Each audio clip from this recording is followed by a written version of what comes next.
The greatest burden of mental illness is that people expect you to behave as if you don't have one. আজকের এই ভিডিওটি এমন একটা বিষয় নিয়ে যেটাকে আমাদের সমাজে খুব একটা গুরুত্বের সাথে নেয়াই হয় না। আর সেটা হলো মানসিক স্বাস্থ্য। অনেক সময় অবহেলার কারণে অনেকের জীবনে নেমে আসে কালো ছায়া। অনেকে সুইসাইড অবধি করে বসে। একটা মানুষ আজ হঠাৎ খুব হাসিখুশি, আত্মবিশ্বাসে ভরা, কথা যেন থামছেই না। মনে হচ্ছে সে যেন সবকিছু পারবে, সবকিছুর সমাধান তার জানা। আর কয়েক সপ্তাহ কিংবা কয়েক মাস পরেই সেই একই মানুষটাই বিছানা ছেড়ে উঠতে পারছে না। নিজের অস্তিত্ব তার কাছে মূল্যহীন, অথর্ব বলে মনে হচ্ছে। মাথার ভেতর শুধু একটা প্রশ্নই ঘুরপাক খাচ্ছে, আমি এমন কেন? আমি কি সত্যি এমনই? আমরা বেশিরভাগ সময় এই দৃশ্যটাকে খুব সহজভাবে ব্যাখ্যা করি। আমরা বলি মুড সুইং করছে, কিন্তু বাস্তবে এটা শুধুই মুড সুইং নাও হতে পারে। এটা হতে পারে বাইপোলার ডিসঅর্ডার, একটা সিরিয়াস, জটিল এবং দীর্ঘমেয়াদী মেন্টাল হেলথ কন্ডিশন, যেটা শুধু মন নয়, মানুষের পুরো জীবনকেই নাড়িয়ে দেয়। তাই স্বাভাবিকভাবেই প্রশ্ন জাগে, বাইপোলার ডিসঅর্ডার আসলে কি? বাইপোলার ডিসঅর্ডার হলো এমন একটি মানসিক রোগ যেখানে মানুষের মুড, এনার্জি লেভেল, চিন্তা ভাবনা ও আচরণ দুটি চরম অবস্থার মধ্যে বারবার দোল খেতে থাকে। এই ওঠানামা সাধারণ মানুষের দৈনন্দিন ভালো লাগা বা খারাপ লাগার মতো না, বরং এটা এমন দুটা ফেজ যেখানে মানুষের বাস্তববোধ, সিদ্ধান্ত নেওয়ার ক্ষমতা, সম্পর্ক এবং আত্মপরিচয় পর্যন্ত বদলে দিতে পারে। এই দুটি ফেজ হলো ম্যানিয়া এবং ডিপ্রেশন। এই দুই অবস্থার মাঝখানে কখনো কখনো মানুষ একদম স্বাভাবিকও থাকতে পারে, যাকে বলা হয় ইউথাইমিক স্টেট। কিন্তু সেই স্বাভাবিকতাও অনেক সময় ভঙ্গুর হয়। ম্যানিয়ার সময় একজন মানুষের মস্তিষ্ক যেন হঠাৎ অতিরিক্ত গতিতে চলতে শুরু করে। ঘুমের প্রয়োজন প্রায় অনুভূতই হয় না। ২-৩ ঘন্টা ঘুমিয়েও নিজেকে অস্বাভাবিক রকম সতেজ, শক্তিশালী এবং ফোকাসড মনে হয়। আত্মবিশ্বাস এমন জায়গায় পৌঁছায় যে নিজের ক্ষমতা নিয়ে বাস্তবতার সীমারেখা ধীরে ধীরে মুছে যেতে থাকে। মানুষ মনে করতে শুরু করে সে অন্যদের চেয়ে আলাদা, বিশেষ কিংবা শ্রেষ্ঠ। কথা বলার গতি বেড়ে যায়, চিন্তার প্রবাহ এত দ্রুত হয় যে একটি ভাবনা শেষ হওয়ার আগেই আরেকটি মাথার ভেতর ঢুকে পড়ে। এই অবস্থায় মানুষ এমন সব সিদ্ধান্ত নেয় যেগুলো স্বাভাবিক সময়ে সে কখনোই নিত না। হঠাৎ বড় অঙ্কের টাকা খরচ করে ফেলা, ঝুঁকিপূর্ণ বিনিয়োগ, অপ্রয়োজনীয় ঝগড়া, সম্পর্ক ভাঙা বা নিজের ক্ষমতার অতিরঞ্জিত ধারণার বশে বিপজ্জনক কোনো কাজ করে ফেলা। সবচেয়ে ভয়ঙ্কর বিষয় হলো এই পুরো সময়টাই মানুষ বুঝতেই পারে না যে সে অসুস্থ, বরং তার কাছে মনে হয় এটাই তার বেস্ট ভার্সন, এটাই তার সত্যিকারের সত্তা। অনেক ক্ষেত্রে এই ম্যানিক অবস্থার একটি হালকা রূপ দেখা যায়, যাকে বলা হয় হাইপোম্যানিয়া। এখানে আচরণ খুব বেশি চরম না হলেও আত্মবিশ্বাস, কথা বলার গতি এবং ঝুঁকিপূর্ণ সিদ্ধান্ত নেওয়ার প্রবণতা স্পষ্ট থাকে। সমস্যা হলো হাইপোম্যানিয়া অনেক সময় মানুষ নিজে বা তার আশেপাশের লোকজনও সিরিয়াস ভাবে নেয় না, অথচ এই অবস্থায় ভবিষ্যতে বড় ডিপ্রেসিভ এপিসোডের ভূমিকা তৈরি করতে পারে। এই ম্যানিক অবস্থার পর যখন মস্তিষ্কের অতিরিক্ত উত্তেজনা ও শক্তি নিঃশেষ হতে শুরু করে, তখন ধীরে ধীরে নেমে আসে আরেকটা অন্ধকার অধ্যায়, ডিপ্রেশন। তখন একই মানুষটির কাছে জীবনটা কেমন যেন অর্থহীন মনে হতে থাকে। যে কাজগুলো একসময় আনন্দ দিত সেগুলো এখন বিরক্তিকর বা বোঝা মনে হয়। শরীরটা ভারী ভারী লাগে, মনে গভীর শূন্যতা তৈরি হয়, ঘুম এলেও শান্তি আসে না। আবার কখনো কখনো দিনের পর দিন ঘুমই আসে না। নিজের অস্তিত্বটাই প্রশ্নবিদ্ধ মনে হতে থাকে। আমাকে কি কারো দরকার? আমার কি কোনো মূল্য আছে এই পৃথিবীতে? এই পর্যায়ে অনেকের মাথায় মৃত্যু চিন্তা কিংবা আত্মহত্যার ভাবনাও আসতে পারে। এটা অলসতা নয়, এটা ইচ্ছার দুর্বলতাও নয়।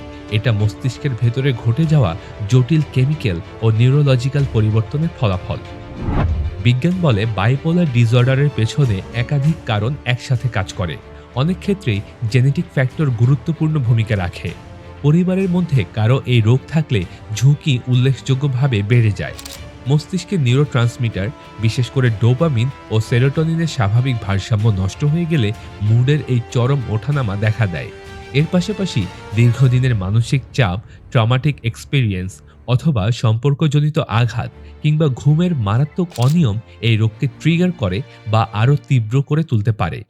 তাই বাইপোলার ডিসঅর্ডার কোনো চরিত্রগত সমস্যা নয়, কোনো নৈতিক ব্যর্থতাও নয়। এটা একটা স্বীকৃত মেডিকেল কন্ডিশন। সব বাইপোলার রোগীর অভিজ্ঞতা একরকম হয় না। কারো কারো ক্ষেত্রে তীব্র ম্যানিক এপিসোড দেখা যায়, যাকে বলা হয় বাইপোলার 1 ডিসঅর্ডার। আবার কারো কারো ক্ষেত্রে ম্যানিয়া তুলনামূলকভাবে হালকা হলেও ডিপ্রেশন দীর্ঘস্থায়ী ও গভীর হয়, যাকে বলা হয় বাইপোলার 2 ডিসঅর্ডার। কেউ কেউ বছরের পর বছর হালকা কিংবা স্থায়ী আপডাউন নিয়ে বেঁচে থাকেন, যাকে সাইক্লোথাইমিক ডিসঅর্ডার বলা হয়। নাম যাই হোক, বাস্তবতা একটাই। এই মুড সুইং মানুষের ব্যক্তিগত জীবন, ক্যারিয়ার, সম্পর্ক এবং আত্মসম্মানকে গভীরভাবে প্রভাবিত করে। একটা গুরুত্বপূর্ণ কিন্তু খুব কম ডিসকাসড রিয়েলিটি হলো বাইপোলার ডিসঅর্ডার অনেক সময় ঠিকমতো ধরা পড়েই না। কারণ ম্যানিক ফেজে মানুষ সাধারণত চিকিৎসকের কাছে যায় না। তখন সে নিজেকে অসাধারণ মনে করে, অতিরিক্ত এনার্জি এনজয় করে, সাহায্য চাওয়ার প্রয়োজনই তার মনে হয় না। ফলে বেশিরভাগ মানুষ চিকিৎসকের কাছে আসে ডিপ্রেশনের সময়, আর তখন অনেক ক্ষেত্রে তাকে শুধু ডিপ্রেসিভ ডিসঅর্ডার বলে ট্রিট করা হয়। অথচ যদি কারো লুকানো বাইপোলার টেন্ডেন্সি থাকে এবং তাকে শুধু অ্যান্টি ডিপ্রেসেন্ট দেওয়া হয়, তাহলে উল্টো ম্যানিক এপিসোড আরও তীব্র হয়ে উঠতে পারে। তাই সঠিক ডায়াগনোসিস এখানে জীবন মরণ প্রশ্নের মতো গুরুত্বপূর্ণ। ইতিহাসের দিকে তাকালেও আমরা দেখতে পাই বাইপোলার ডিসঅর্ডার নতুন কোনো বিষয় নয়। প্রাচীন গ্রিক চিকিৎসকরাও মেলানকোলিয়া বা ম্যানিয়ার কথা উল্লেখ করেছেন। আধুনিক মনোবিজ্ঞানে এটি ভালোভাবে বোঝা শুরু হয় ১৯ ও ২০ শতকে। অনেক বিখ্যাত মানুষ, যাদের আমরা প্রতিভার প্রতীক হিসেবে দেখি, তাদের জীবনেও কিন্তু এই রোগের ছায়া ছিল। যেমন বিখ্যাত লেখিকা ভার্জিনিয়া উলফ। তার লেখার গভীরতা, ভাষার প্রবাহ আর চিন্তার অস্বাভাবিক গতি অনেক গবেষকের মতে তার ম্যানিক ফেজের প্রতিফলন। আবার তার জীবনের ডিপ্রেসিভ অধ্যায়গুলো ছিল ভয়াবহ রকমের অন্ধকার, যা শেষ পর্যন্ত তাকে আত্মহত্যার দিকেই ঠেলে দেয়। আরেকটি আলোচিত নাম হল কেই গ্রাহাম, ওয়াশিংটন পোস্টের কিংবদন্তি প্রকাশক। তিনি নিজেই স্বীকার করেছিলেন যে তার জীবনে বাইপোলার ডিসঅর্ডারের প্রভাব ছিল। তবুও সঠিক চিকিৎসা ও সাপোর্টের মাধ্যমে তিনি বিশ্বের অন্যতম শক্তিশালী মিডিয়া প্রতিষ্ঠানে নেতৃত্ব দিয়েছেন। এই এক্সাম্পলগুলো আমাদের একটা জিনিস পরিষ্কার করে দেয়, বাইপোলার ডিসঅর্ডার মানেই প্রতিভা, সক্ষমতা বা সফলতা হারিয়ে ফেলা নয়, বরং সঠিক সাপোর্ট ছাড়া এই প্রতিভাই অনেক সময় আত্মবিনাশের দিকে মোড় নেয়। এই রোগে পরিবার ও কাছের মানুষদের ভূমিকা অত্যন্ত গুরুত্বপূর্ণ। ম্যানিক ফেজে অনেক সময় রোগীর আচরণ বিরক্তিকর, অহংকারী বা দায়িত্বজ্ঞানহীন মনে হতে পারে। আবার ডিপ্রেশনের সময় তাকে অলস, নেতিবাচক বা অকৃতজ্ঞ মনে হয়। এই ভুল বোঝাবুঝি সম্পর্ক ভেঙে দেয়। অথচ বাস্তবে রোগী নিজেও বুঝতে পারে না সে কেন এমন আচরণ করছে। পরিবার যদি শুধু শাসন বা তিরস্কারের জায়গা থেকে দেখে, তাহলে রোগী আরও গুটিয়ে যায়, চিকিৎসা থেকে দূরে সরে যায়। আরেকটা কঠিন সত্য হলো বাইপোলার ডিসঅর্ডার আত্মহত্যার ঝুঁকির সঙ্গে গভীরভাবে জড়িত। গবেষণা বলছে এই রোগে আক্রান্ত মানুষের আত্মহত্যার ঝুঁকি সাধারণ মানুষের তুলনায় কয়েক গুণ বেশি। বিশেষ করে ম্যানিক ও ডিপ্রেসিভ ফেজের মাঝামাঝি সময়টা অত্যন্ত ঝুঁকিপূর্ণ, কারণ তখন মানুষ এনার্জি ফিরে পায়, কিন্তু মনের অন্ধকার পুরোপুরি কাটে না। তাই এই রোগকে হালকাভাবে নেওয়ার কোনোই সুযোগ নেই। এই জায়গাতেই সমাজের দায়িত্ব শুরু হয়। মানসিক রোগ নিয়ে চুপ থাকা, লুকিয়ে রাখা বা লজ্জা পাওয়ার সংস্কৃতি যতদিন থাকবে, ততদিন বাইপোলার ডিসঅর্ডার শুধু একটি রোগ নয়, একটা নীরব ট্র্যাজেডি হয়েই থাকবে। আমাদের দরকার সচেতনতা, সহানুভূতি আর খোলামেলা আলোচনা। কারণ একজন মানুষ যখন বুঝতে পারে যে সে একা নয়, তখনই চিকিৎসা কাজ করতে শুরু করে। গুরুত্বপূর্ণ বিষয় হলো বাইপোলার ডিসঅর্ডারের চিকিৎসা আছে। এটি পুরোপুরিভাবে নির্মূল করা না গেলেও সঠিক চিকিৎসা ও নিয়মিত যত্নের মাধ্যমে নিয়ন্ত্রণে রাখা সম্ভব। সাধারণ চিকিৎসার মধ্যে থাকে মুড স্ট্যাবিলাইজার, প্রয়োজনে অ্যান্টিসাইকোটিক বা অন্যান্য মেডিকেশন, সাইকোথেরাপি এবং সবচেয়ে গুরুত্বপূর্ণ হচ্ছে নিয়মিত ঘুম ও স্ট্রেস ম্যানেজমেন্ট। সবচেয়ে বড় ভুল হলো নিজের ভালো লাগছে ভেবে বা ম্যানিক স্টেটকে উপভোগ করে হঠাৎ ওষুধ বন্ধ করে দেওয়া। এই সিদ্ধান্তই অনেক সময় মারাত্মক রিল্যাপসের কারণ হয়। তবুও সবচেয়ে বেশি ক্ষতি করে সমাজের ভুল ধারণাগুলো। যখন বলা হয় ও নাটক করছে, ইচ্ছা করলে ঠিক হয়ে যাবে, কিংবা ধর্মে মন দিলেই সব ঠিক হবে, তখন রোগী শুধু অসুস্থই থাকে না, সে একা হয়ে যায়। আর এই একাকিত্বই ধীরে ধীরে রোগটাকে আরো গভীর করে তোলে। বাস্তবে সহানুভূতি, বোঝাপড়া এবং সাপোর্ট, এই তিনটি এখানে মেজর পার্ট অফ ট্রিটমেন্ট।